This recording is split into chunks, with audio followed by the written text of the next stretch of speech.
कटिहार का घटना सुना तो बहुत दुख हुआ, जो नरसंहार हुआ है।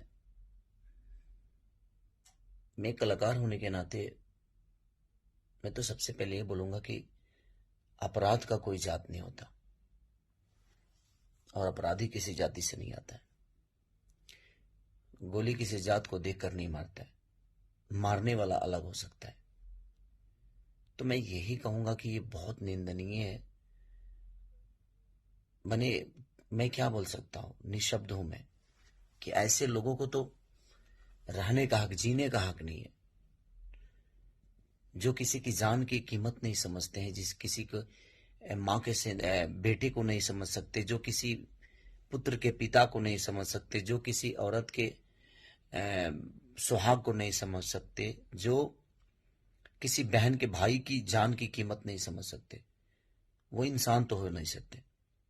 तो मैं सरकार से अपील करना चाहता हूं कि प्लीज उन अपराधियों को कड़ी से कड़ी सजा दी जाए, क्योंकि ऐसे अगर अपराधी होते जाएंगे ना तो शायद बिहार का अस्तित्व खत्म हो जाएगा।